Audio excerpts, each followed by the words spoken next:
family, what up? Okay, so my name is Esther Sholari, and you are welcome to Obatide, Chronicles of a Nigerian Bride. So, just to give you a background story to this, I got married December 21st, 2019, and I had a very beautiful wedding, honestly, like 100% beautiful wedding. I have no regrets whatsoever about my wedding, and the Lord helped me plan it. Like, I can confidently say that my wedding was planned by the Lord. The Lord Himself was my wedding planner. And right after the wedding, the Holy Spirit told me to. So our hashtag was hashtag to the best ever, hashtag Obatide. Obatide is a Yoruba, it's actually a sentence. It means the king has come. Obatide, So, and for me, it was very personal to me because my name is Esther, and biblically, Esther was a queen. So, for me, it's like, I am a queen, and I had always told myself I was going to get married to a king. So, by a king, I don't necessarily mean someone that was born in a royal family in the physical sense. I mean someone that is a king in the spiritual sense, a child of God. So when I got into a relationship, got married, and started planning towards the wedding, I was just like, my king has arrived, or bad today. So that was how the hashtag came about.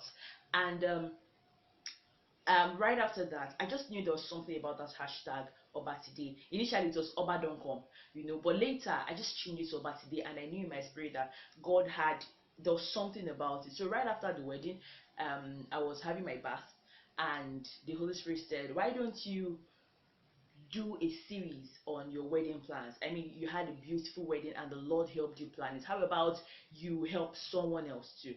And I'm like, okay, how about we name it Obatide? I'm like, oh wow, Chronicles of a Nigerian Bride. So that was it. So I promised myself I was going to do it, and here we are. So I would start from the beginning, how we met. Many people have been asking, how did you guys meet? I want to know how you met. Well, don't worry, I got the scoop all ready for you today. Okay, so we met 2016. Right, yeah, we met 2016, and I remember that 2015, right? 2015, yeah. I remember 2015. I had a friend. Like, I did public relations. I am certified in public relations. So I met this friend. His name is Dotso. And towards the end of 2015, he said, Esther, there's this company that I am working for, and I am helping with their PR, social media, and all. And I would want you to just help me. So whatever I post, help me repost. And I was like, no big deal. I mean, you're my friend, so I would definitely give you my best. And anything he posts, I would go to their page, I would repost, I would comment, I would like. Hmm. Now, this company was owned by two people, my now husband and his partner. So every time those ones saw my likes and comments, they're always like, who is this person? Do you know this person? And this one will say, I don't know her. That one will say, no, I don't know her. I'm like, "Ah, okay, maybe this is just God, trying to encourage us on this journey and all." So I was just doing my thing. Honestly, I was just supporting a friend. Like, I really just wanted him to be the best at what he was doing. So that happened. And so after a while, because it's a writing platform, so after a while, I decided to be a guest writer on that, for the company, because I saw that, okay, they could take in what I was writing. So before then, I was running a blog, right? So I was just like, okay, since this is here, I can guest write for them. So my now husband happened to be, his name is Larry, by the way. So my now husband happened to be the person I was talking to, like he was my boss, personal directly. So every time I'm like, okay, so this article is ready, I send the link to him. So it's just basically very official. Thank you, article received, and they publish it. Oh, sorry, mom, sorry we couldn't publish the article today because of this, but don't worry, we're gonna publish it. So that kind of thing. That was how it was. And we did that for a while. So May came, May 13, and I think it was May 16, we now realized that we shared the same birthday. So he sent me, normal boss like message. Hi, I just realized we share the same birthday. Happy birthday to you. Simple message. That was like around maybe 11 p.m. in the night or so. And I just said, "Oh wow, we share the same birthday." Well, and that was how we started talking. Do you believe we spoke from that moment to, I think we started from 11 and we finished around maybe 3 in the night or 4. We practically spent like 4 or 5 hours talking. First chat. And he found me very weird because I was just being myself. I can be pretty weird anyway. I was just being myself, but just talking. Somehow realized we had a lot of things in common. This was our first unofficial conversation. And from there, he said he was going to give me a book because of what we're talking about. And I said, okay, so this is my mail. And I sent him my email for him to send the book. And he sent the book. Guess what? I have still not read the book till now. My bad, you know. And I remember after he sent the book to me, so I just responded like, "Oh, thank you for sending the book, blah blah blah blah blah." Then I guess somehow I had to send my phone number because I think I wanted to call him to thank him. I can't remember how that happened, and that was how we started talking over the phone. And we started talking about WhatsApp chat, and we just went on and on and on, like legit. We just kept on talking, and the lesson for me is when you help people, you don't know what God is doing. Like you have no idea how much God is blessing you. Like you don't. Okay, so this is it. Number one, you don't know where your blessings will come from. Number two, it is good to help people. Stop helping people because of what you receive. See, the truth was, the guy never gave me 1 naira. But I wasn't doing it because I wanted to be paid. I was just helping a friend out. Little did I know that a bigger blessing was attached to me helping someone. So I just want to encourage you, in case you feel like, oh, people are bad, I'm not going to help people, I'm just going to be by myself. No, help people, show love to people, do your best. See, people would always take you for granted, people would always misbehave, but it is your place to ensure that you give your best to people, because that's exactly what I did. Your blessing might just be attached to that person you bless. So that happened and we started dating. I honestly, it was a beautiful ride. Like, it was and it still is a beautiful ride. So we dated from um July 26th, I guess, and we got married this July 26th, 2016, and we got married December 21st, 2019. That was long. So what made it long? I have to talk about this. I really have to. I didn't think about it before, but I have to talk about it. So, as a 2016, when we started dating, we told ourselves we were going to get married 2018. That's 2 years. So, at the beginning of 2018, we're like, Lord, we want to get married. This country is too much. You need to settle down. But we just had to restrain our spirit. So we started praying, Lord, what do you think? When exactly do you want us to get married? Like, what date? What is the date? It seems like you have a date in mind. And Lord just told us, calm down. We should just continue the relationship. And we continued. So towards the end of 2018, we knew that 2019, we have to, settle down. And I spoke to my mom about who the major stakeholders in my family are. He spoke to his dad, and they informed us, and we started meeting those people. So I met his grandma, he met my aunt, like that, just to inform them that we have something planned for next year. So in our minds, we wanted to get married July 2019.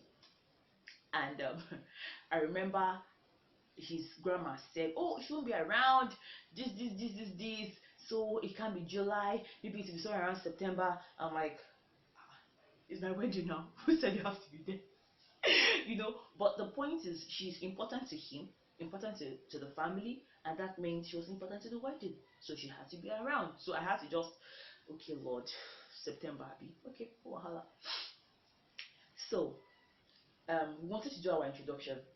Introduction in Yoruba land means the both families coming together to introduce themselves, just meet themselves officially, so that it won't be that it's on the wedding day they are getting to meet themselves. So wanted the introduction to be in February, right? But I had no wanted it to be in February, but because we started meeting people late, like going to meet families late, by God does not like going anywhere. So it was quite a struggle. Like, we had to say, oh, we are meeting this person today, then in 2 weeks time we'll meet this other person. So before I knew what was going on, December had gone. That was December 2018.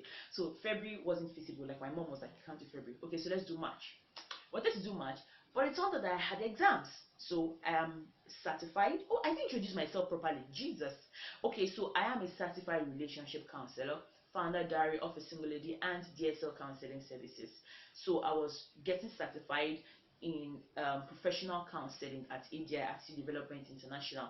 So in March, I was to write my exams for the basic. And we were like, no, I need to prepare for exams. I don't think it makes sense planning an introduction while doing this. So we had to just pause. So we're like, okay, so when next should we do it? Let's do it in April. In April, my aunt had her sisters had her child's wedding. On Larry's side, that's my husband's thing. Um, his cousin was getting married in April. I was like, God, when are we going to do this? So God helped us to pick the date for April, and that was how we had the introduction. So let me backtrack to the proposal, how it happened. This proposal part um, is very personal to me, and I'll soon tell you why. So I was this lady. I still am, but because I'm married, so it's kind of less. But when I was single, I I was this person that was really into relationship stuff. Like I read lots of I read lots of this pre-wedding Niger stories, how they met, Bella Niger weddings, what the pictures, the videos, the proposals. This is beautiful. Like you see some guys write the name on the sky and all. So I kind of wanted my proposal to be in a certain way, you know. And on the other hand, I was like, well, it really does not matter. I just want to get married, Jerry, forget proposal. So this was we're having this conversation that's myself and Larry. We're having this conversation 2018, and he said, no, let me do a proposal for you. And I'm like, don't worry. Low key, I didn't want a proposal because I felt that I had lots of things I would want to be in place to have a proposal. Like I wanted to be grand. I wanted to get them like I want to get them like that kind of thing. So I didn't want to put him through that kind of stress. So I was like, don't worry, leave it. And he said, no, I was there. Do the proposal. It will be cool. It will be fine. It will be this. So I'm like, okay, that's the proposal. Okay, so how do you want to do this proposal? Imagine. And I was like, it's supposed to be a surprise. Like you're not supposed to know. You're just supposed to just get there and it just happened. Okay. And I'm like, okay, and I was calm. The later I'm like, when are you going to propose? Propose this year, propose in 2018. I was like, no wahala. He's not going to propose. And after a while, we started having clashes. Like I started telling him my ideas because I'm like, if you want to surprise me in a way that I want to be surprised. Don't surprise me in a way that I won't like. So I wanted it. I just wanted it special. Like I wanted it captured. I wanted video. I wanted pictures. It would be a bad idea to have people. I wanted to look good. Like have my nails done, get my makeup done. So I was telling him, see, don't propose to me when my nails are looking like what I don't know. And he was like, Esther, I would propose to you the way I want to propose to you. I'm like, no. If you want to propose to me the way I want to be proposed to. Do you know that almost became a deal breaker for us? As in, legit. We had a major issue because of that. And one day the Holy Spirit said, what do you want? The man or the proposal? Do you want to keep have your proposal and lose the relationship? Or you want to be flexible with the proposal and have your relationship? And I'm like, deep stuff. Okay, Lord. Anyhow, he does it. Yeah, like I mean, he is a very reserved person. He's an introvert, so it was like, I guess on this one we just have to take it like that.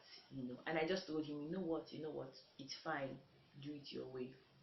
Propose to me the way you want to. Anyhow, it's fine. I don't want to lose my relationship because of this. And the lesson there for me is really there are things that, yes, they're important to us. So yes, our husbands or husbands to be are supposed to take it seriously. But again, don't lose your relationship because of a proposal. Don't insist on a proposal in a certain way so much that you lose the friendship you share in your relationship. Like don't enjoy your relationship. Be flexible enough on both sides. Like even for the guys too, please. If she tells you that's what she wants, it's just one day. Just do it. except if it is what, except if you know it is way overboard, you know, like maybe she tells you write my name on the sky and all of that. If it's way overboard, you can. But if it is not, come on, it's her day. It's her day, Joe. So that was the big lesson for me. Don't lose your man in the name of having a proposal. Be flexible enough to allow him allow him do it the way in a way that represents him. But men at the same time receive your babe's opinion, especially for proposals. I just think it's just cute. I know some guys would fight me on this, but really, because I felt bad.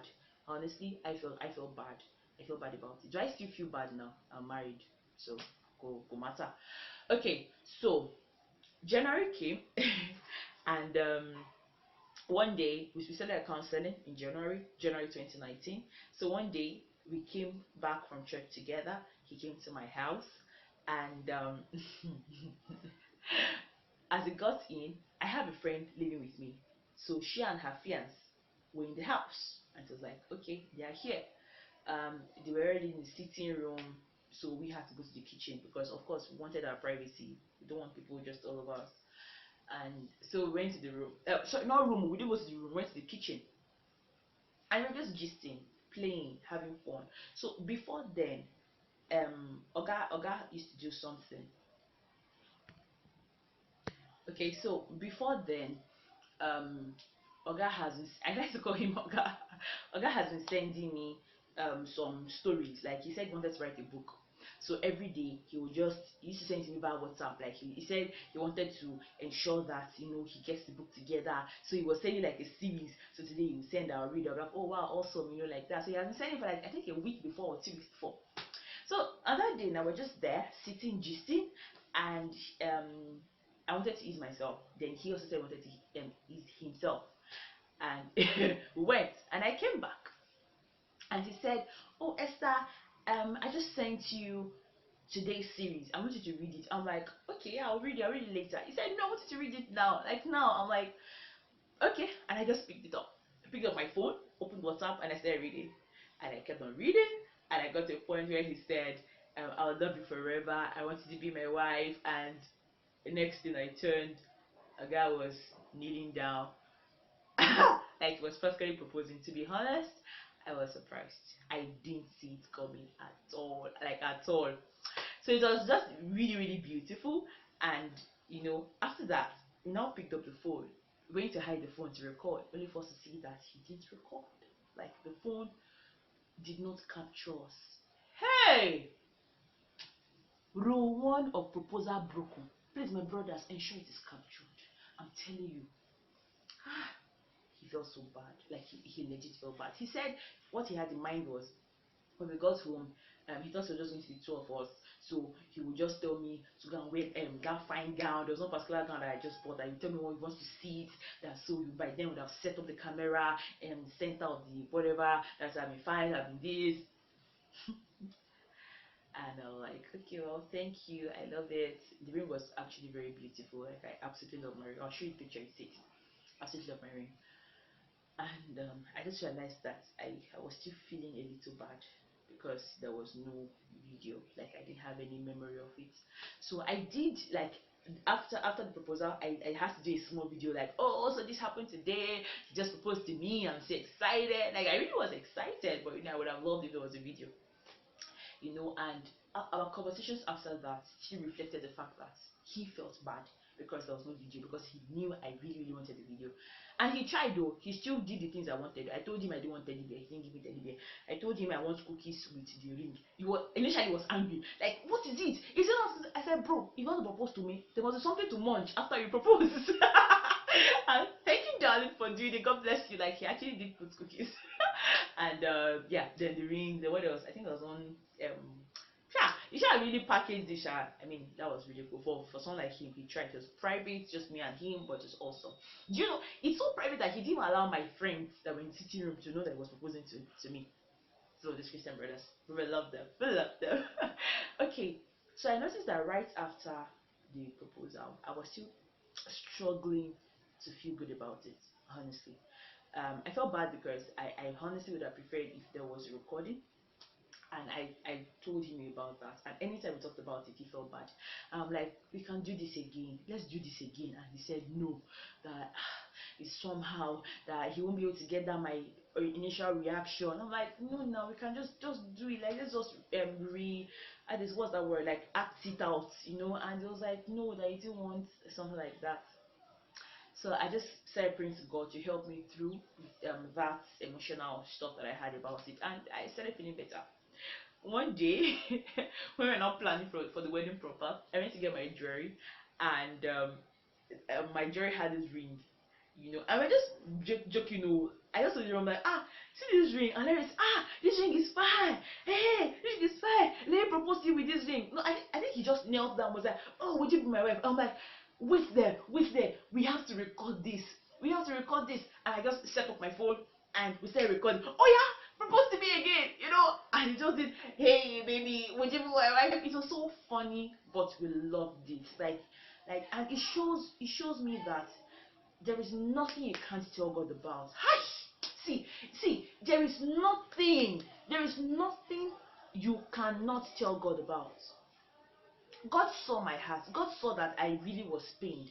God saw that I really wanted a remake of the proposal. Not because the first one was bad, but because I didn't like that it wasn't recording. Like it wasn't recorded.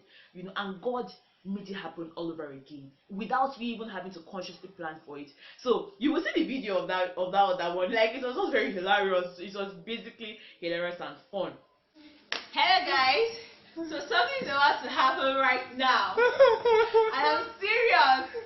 Okay, we are doing this the second time. I'm recording it. Love you guys. Okay, so I'm surprised. I don't know what's going on.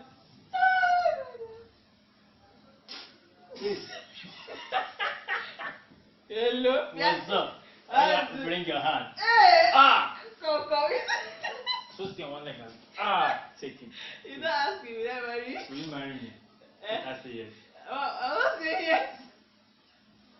Let me see hand on your hand finger. Yeah, yes. Is it the right way? That is strong. It's strong. Release it. I'll marry you.